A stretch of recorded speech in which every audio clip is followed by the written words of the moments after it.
Salut tout le monde! Aujourd'hui, on va vous présenter notre éolienne fabriquée à partir de matériaux de récupération. L'objectif est de vous donner toutes les informations qu'on a acquises pour vous aider à en fabriquer une, aussi bien au niveau de la construction que de la théorie. Cette éolienne est de loin le plus gros projet qu'on ait fait jusqu'ici. On l'a commencé il y a 2 ans et demi et on vient tout juste de la terminer.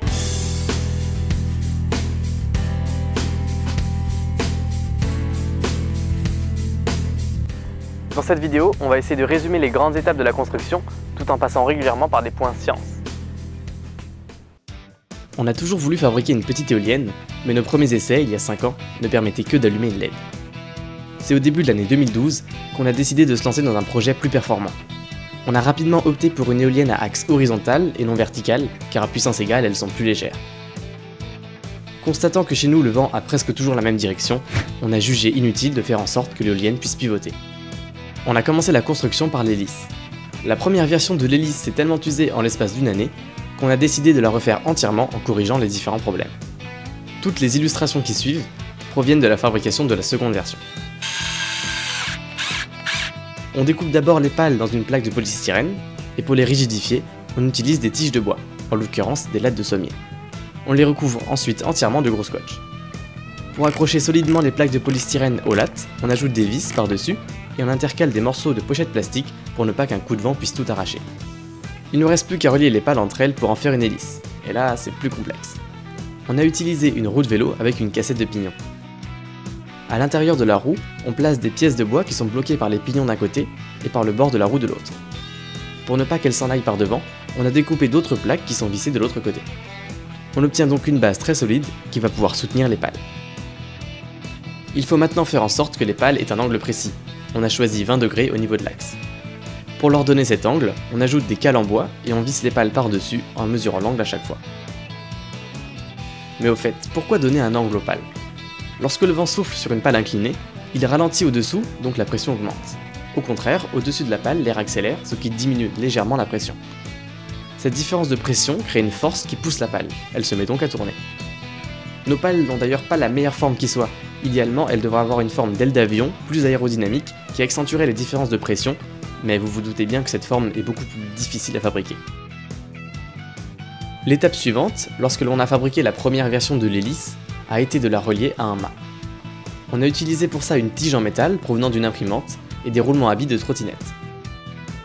Un qui se trouve près du mât et 2 autres qui sont directement sur une petite roue. À ce stade de la fabrication, on a pu réaliser les premiers tests sans générateur. On s'est alors aperçu que le vent pouvait facilement pousser les pales en arrière, à tel point qu'elles pouvaient toucher le mât. Pour retenir les pales, on a ajouté un système de ficelles tendues par une casserole d'hélice. On a aussi profité de l'occasion pour accrocher les ficelles à un endroit bien précis afin d'utiliser la tension pour vriller les pales. Mais à quoi ça sert de vriller les pales? Pour faire simple, à une vitesse de vent donnée, plus l'angle d'une pale est faible, plus elle tend à aller vite.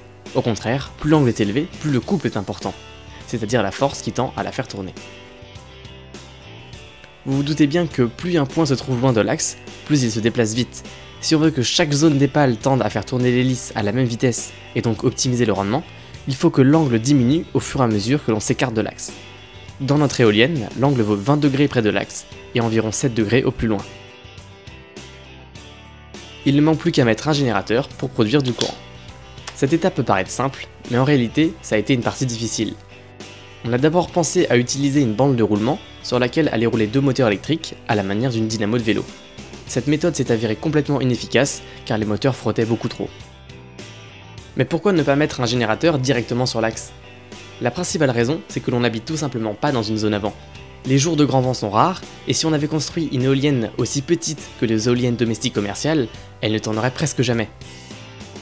Notre éolienne doit donc capter le plus de vent possible, c'est pour cette raison qu'elle comporte 9 pales alors qu'on aurait pu en mettre seulement 3, et qu'elle a un diamètre de 2 mètres.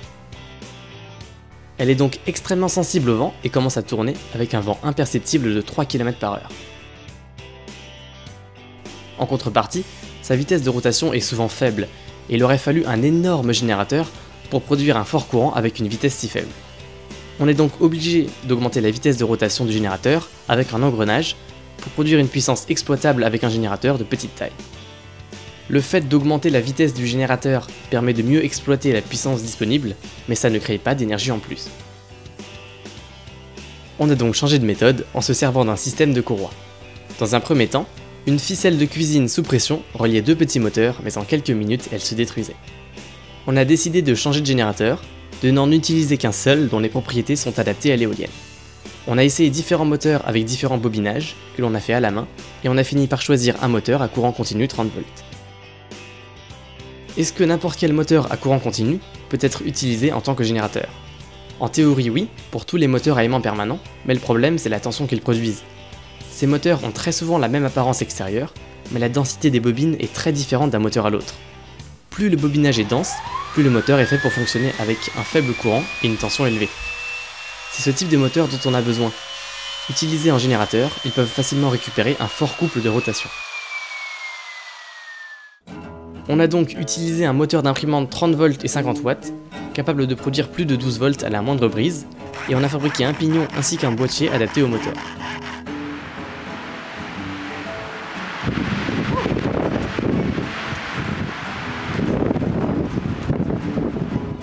Où placer l'éolienne à présent? En plein milieu du jardin, là où il n'y a aucun vent? En hauteur sur un mât de 10 mètres de haut? On a trouvé une technique un peu plus originale, la suspendre entre deux cèdres avec deux cordes. Avant de l'installer, on a commencé par faire un peu d'élagage pour dégager la zone dans laquelle l'éolienne allait se trouver. Ça permet à la fois de ne pas ralentir le vent et de nous simplifier la tâche quand on monte. Et puis ça fait toujours un peu de bois de chauffage. On a ensuite ajouté une tige en métal que l'on a récupérée dans une vieille lampe. Cette tige, dans laquelle passe une corde, est attachée le plus solidement possible au mât dans toutes les dimensions. Elle sert à maintenir la roue et le mât toujours dans le même plan. Sans la barre, la probabilité qu'une pale se coince dans la corde est énorme, et vu leur vitesse, elle se casserait immédiatement. C'est arrivé 2 fois. L'éolienne est suspendue avec 2 cordes, une qui passe dans la tige, l'autre qui est accrochée tout en bas, décalée de 30 cm. Pourquoi est-ce que la corde du bas est décalée? Quitte à utiliser 2 cordes, on serait tenté de répartir le poids sur les deux, mais ça ne fonctionnerait pas bien. Pendue entre les 2 cordes, l'éolienne pourrait basculer d'avant en arrière. Il faut donc au contraire la coincer dans un plan en exerçant une pression à la fois vers le haut et vers le bas. En clair, la corde du haut qui est très épaisse supporte à la fois le poids de l'éolienne, mais aussi la tension de la corde du bas. De plus, le centre de gravité de l'éolienne ne se trouve pas au niveau du mât, mais presque au centre de l'hélice. Notre éolienne a donc toujours tendance à pencher vers l'avant. Pour compenser ce phénomène sans décaler la corde du bas, il faudrait une tension théoriquement infinie. On a donc ajouté une barre pour tenir la corde à 30 cm du mât, afin de compenser le décalage du centre de gravité.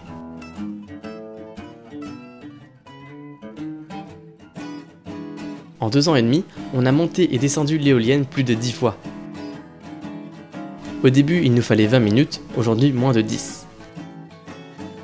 On accroche d'abord la corde du haut d'un côté, puis de l'autre, tout en soulevant l'éolienne au fur et à mesure que l'on monte.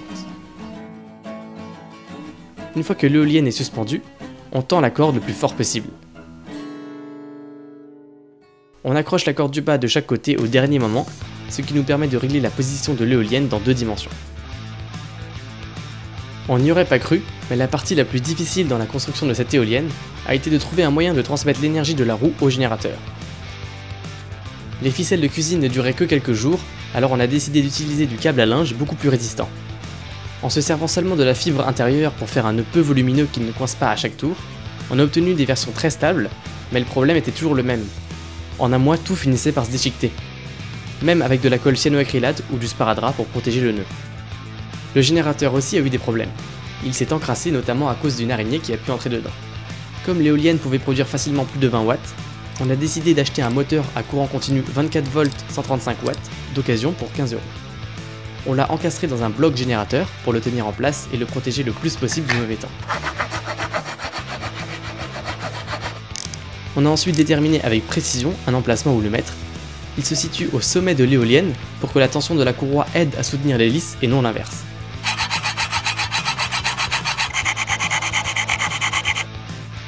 Une fois cette opération faite, on a recouvert l'éolienne d'une couche protectrice Bondex qui permet au bois de résister à l'épreuve du temps.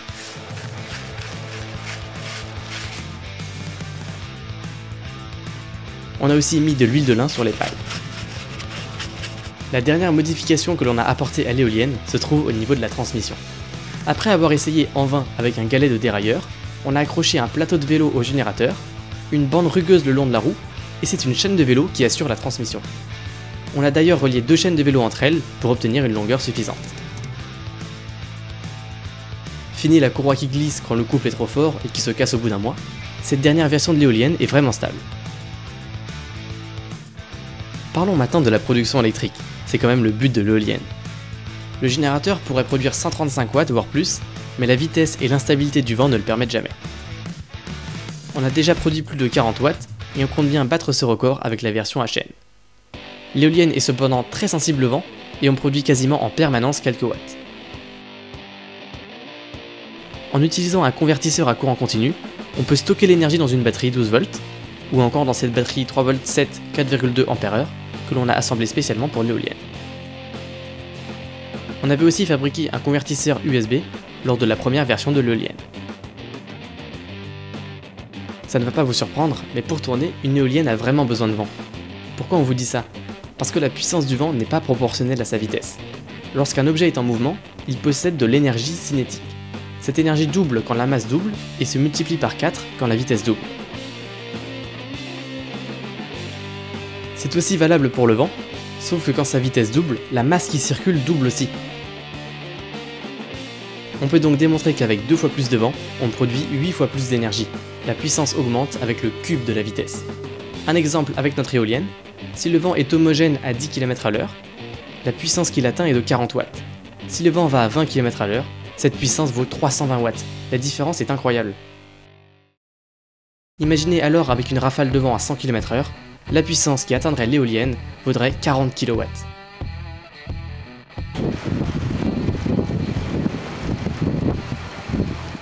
Pour 20 km/h, la puissance du vent qui circule dans le disque de l'éolienne vaut 320 watts. Mais est-ce que l'on peut vraiment produire 320 watts d'électricité? Eh non, ce serait trop beau. Une éolienne ralentit le vent pour tourner, plus elle le ralentit, plus elle récupère d'énergie. Cependant, plus on ralentit le vent, plus le débit de l'air est faible. Il y a donc un compromis que l'on appelle la limite de Betz. Une éolienne parfaite doit ralentir le vent au tiers de sa vitesse, et le rendement idéal est de 59%. En pratique, il est encore beaucoup plus faible à cause des frottements et de l'angle des pales qui n'est pas toujours adapté à la vitesse du vent. En 2 ans, notre éolienne a été confrontée à toutes les météos possibles. Un grand soleil, 40 cm de neige, quelques tempêtes et des jours de grand vent où les bambous ont été déracinés, mais heureusement, l'éolienne s'en est toujours sortie indemne.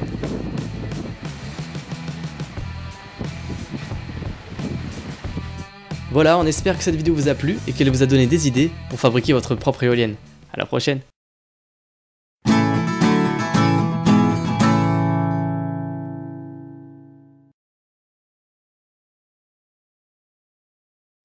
L'éolienne domestique peut être économique si on la construit soi-même. Bon, prêt? 1, 2, 3. C'est bon? Sinon, dans notre direction, elle est bien là. Victor et Armand, 18 ans, ont tenté l'expérience. On aime beaucoup les projets en rapport avec les énergies renouvelables. Et pour l'instant, tout ce qu'on avait fait, c'était en rapport avec l'énergie solaire. Alors on s'est dit, ce serait bien de fabriquer une petite éolienne. Elle vous a coûté combien cette éolienne? 0 centime. 0 centime, Puisqu'elle est faite uniquement avec des matériaux de récupération. Le but, c'était de fabriquer une éolienne sans sortir de chez nous, puisqu'en fait, tout ce qu'on voit sur cette éolienne-là, vous l'avez tous chez vous. Des bouts de classeurs, des polystyrènes, des moteurs d'imprimante. Quoi d'autre? Des pièces de bois. Une petite éolienne dans le jardin pour s'amuser, mais pas seulement. L'énergie qui allume les LED, c'est bien celle de l'éolienne, puisque quand on a connecté cette batterie à l'éolienne pour la première fois, elle était complètement vide, alors que là, elle est chargée à peut-être 90-95%. L'idée, ça serait de pouvoir recharger son téléphone avec.